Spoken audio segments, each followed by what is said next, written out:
UFC Fight Night Smith versus Rakic took place last night, and it was a fantastic night of fights. It was a great card, in my opinion. Unfortunately, we ended up losing the people's fight in Ion Kutalaba versus Magomed Ankalaev 2. Was tempted to throw myself down the stairs in despair, and I'm on the verge of tears still, but we move on. We deal with it. So, starting with that main event, Alexander Rakic defeats Anthony Smith via unanimous decision. Was a dominant performance. Went out there, beat up Anthony Smith's lead leg. Smith always takes a very wide, heavy stance. So within, I think, 4 or 5 leg kicks from Rakic, Smith's lead leg gave out. And from there, Rakic grappled with Smith, which was really surprising because, in my opinion, the grappling department was Smith's only avenue to success in this fight. And Rakic just said, nah, is it fuck? I'm staying on top of you and I'm dominating you. So fantastic fight from Alexander Rakic, great performance. New contender on the scene in light heavyweight. I don't think he should have lost against Volkan Oezdemir. I think that was a robbery.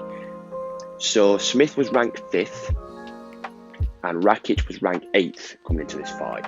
So theoretically, Rakic should take the 5th spot, but that doesn't always happen with UFC rankings today. So that he may end up anywhere from rank 6 to rank 4. Just depends where they're going to throw him in. Either way, fantastic performance from Rakic. Moving on to the co-main event, Neil Magny defeats Robbie Lawler via unanimous decision. 3 lots of 30-27. Clearly won every round. Robbie Lawler went out there trying to engage the grappling. Didn't work whatsoever. Was subsequently then dominated on the ground by Neil Magny. Who saw that coming? It's so weird because in his heyday, Robbie Lawler was considered to be one of the best anti-wrestlers on the roster, up there with the likes of Jose Aldo and Gustafsson in his prime, in my opinion. So to see Neil Magny have that much success was crazy. Had a back take at one point, was working a rear naked choke. Robbie Lawler went out there in the 3rd off the back of some corner advice. They tried to get him to go out there and find the knockout, tried to ignite that spark in Robbie Lawler, trigger that ruthless side in him, which is why he has the nickname. But it just didn't work. Robbie Lawler, he couldn't go out and find the mark. Everything looked forced. Everything looked laboured. He's done. I think he should hang it up. He's 38 years old. The most entertaining fight we've ever had on the roster, in my opinion. The most entertaining champion we've ever had. I don't feel like his spark's there anymore. I don't feel like his killer instinct's there anymore. I think, when you're coming off of 2 wars with Rory McDonald, particularly in that second fight, you're coming off a war with Carlos Condit, you got KO'd by Tyron Woodley in the first round, dominated by RDA, dominated by Colby, and then this happens to you against Neil Magny. Just doesn't spell out to be good, and I think he should hang it up. He's had a fantastic career. He's the people's champion. Hang it up, Robbie Lawler, please.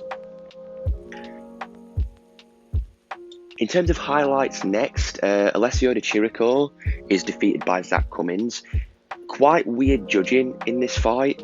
So one of the judges gave Zach Cummins a 30-27, which means one of the judges gave Zach Cummins the first round, which was very, very strange because Alessio, in my opinion, clearly won that first round. He led by 6 or 7 significant strikes, higher percentage of strikes.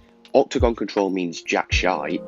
So the fact that one judge gave Cummins that first round over Alessio was a bit bizarre. The second round was close, and of course the head kick at the end of the fight won Cummins that 3rd round. Just weird judging. Make of that what you will. Alex Caceres defeated Austin Springer via first round rear naked choke. So Alex Caceres was scheduled to fight Giga Chikadze, whom Austin Springer beat via rear naked choke on the Contender Series. Austin Springer stepped in on short notice to make his debut, went in there against Caceres. Caceres hit him with a right uppercut to the body, caught him. It might have been like a glancing check left hook. I don't know if it landed properly. Springer shot in for a sloppy low single. Caceres sprawled, went around to the back, locked in the rear naked choke, slapped on the body triangle, and the fight was over. I'm not sure if Springer went out at the end or if he was just accepting defeat and sort of just laid there. But fantastic performance from Alex Caceres, who is now riding a 3-fight winning streak. So this streak he's on now is the first streak he's been on since 2016. So is Bruce Leroy reigniting that flame? We'll have to see.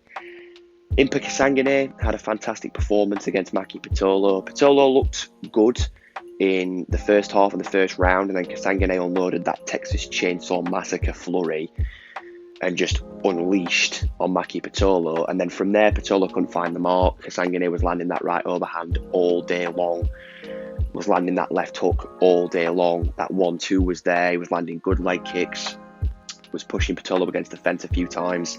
Just a good fight from Kasangane. He now progresses to 8-0. It was an 18-day turnover from the Contender Series, which I think is the fastest turnover from Contender Series to UFC in history, which is always great. The kid's 25 years old and has only been training MMA since 2017. So I went with Pitolo, but Kasangane went out there and proved me wrong. He looked good. He looked really good. Apart from that, there was nothing on the card that surprised me at all. The co-main and the main event went as I expected. Mallory Martin and Poliana Viana both got done by submission as expected. Sean Brady went out there and got the second round single top mounted guillotine against Christian Aguilera.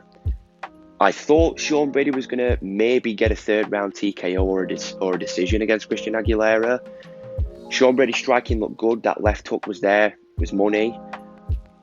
Was landing good leg kicks. Got a takedown at the end of the first round. And then Christian Aguilera threw a leg kick. Sean Brady immediately went for the double leg, blasted through Christian Aguilera, put him on his back, cinched up the single arm mounted guillotine.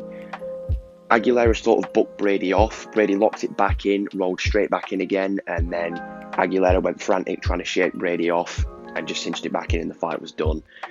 So that is about going to wrap it up. There was nothing that really surprised me. Hannah Cyphers looked good. She actually dropped Mallory Martin at one point in the fight. But apart from that, everything went as expected. We were 8-2 for predictions, which is a good parlay in my opinion, because with the current climate, it's very hard to make predictions for these UFC cards. So that's going to wrap it up for today's video. As always, leave in the comments, did anything surprise you on this card? Did you bet? And what did your predictions look like? Leave that down below. I would look forward to reading that. Like and subscribe, always fantastic. Lets me know you enjoy the content I'm putting out, and I will see you wonderful people in the next video.